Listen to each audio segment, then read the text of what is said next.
as somebody with Parkinson's, it's incredibly important to me to know that there's a team of committed, dedicated researchers that are in my community that are focused on helping people like me with Parkinson's disease to finding a way to better manage my condition, to hopefully find a cure for my condition, and best of all, hopefully prevent other people like my children from getting it. Working with the University of Rochester, I learned what a unique community this is of dedicated individuals really trying to drive the science of just neuroscience in general and Parkinson's disease research forward.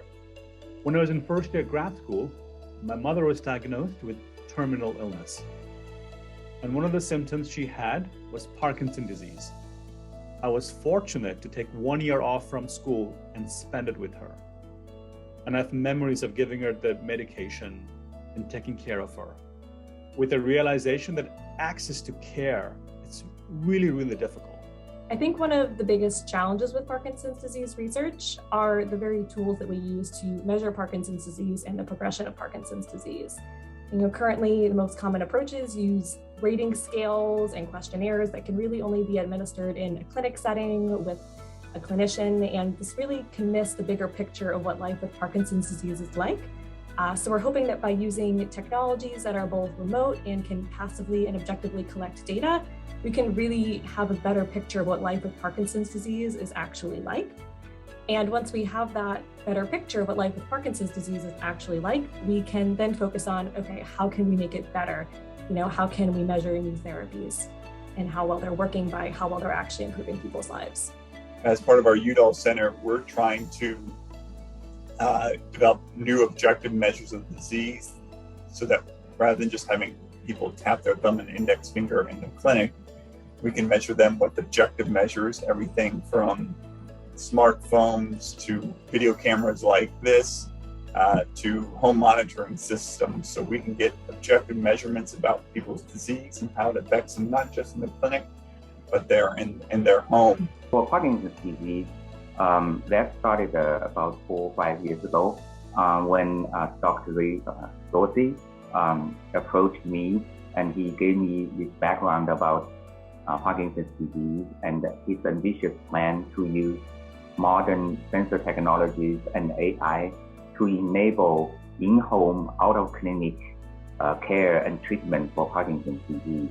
What we're doing at centers like the University of Rochester is using really novel applications of technologies, such as a smartphone app or such as a simple sensor that adheres to your skin. And we're trying to collect data and really understand what life with Parkinson's disease is like. I think that the digital health tools that we use can help empower people with Parkinson's by giving them greater insight in their Parkinson's and tracking their symptoms. So I think altogether, it's really just putting the participant at the center of our research and making sure that all of the research we're doing is both clinically meaningful and beneficial to the participant.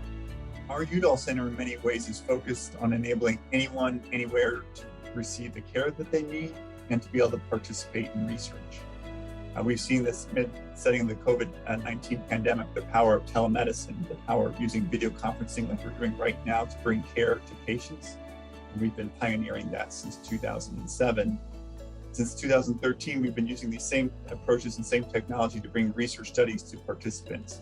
So these novel technologies and getting these big data sets allow us to understand at a more granular level what is impacting the quality of life. And that can allow us to figure out what we need to do to help you in your unique journey with Parkinson's disease.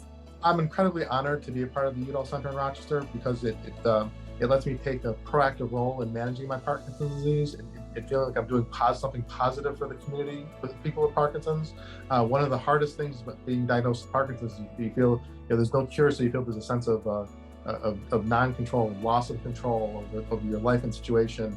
And being involved in research, taking part in research, being a part of the research team and part of the Udall Center means that I have some control over what I'm doing, how I'm doing it, and the direction my life takes in terms of how I manage Parkinson's disease. That lets me feel close to and part of the research into helping manage the condition, manage the hopefully the search for a cure, and it lets me feel like and it makes me feel empowered in my journey with Parkinson's disease. Imagine diabetes, but 50 years ago, where you have to come to a clinic to measure your blood sugar. So in Parkinson, we are actually in that segue where I think we're going to make a big step where it will become as manageable as diabetes, where anybody should be able to do this from home and manage their symptoms independently.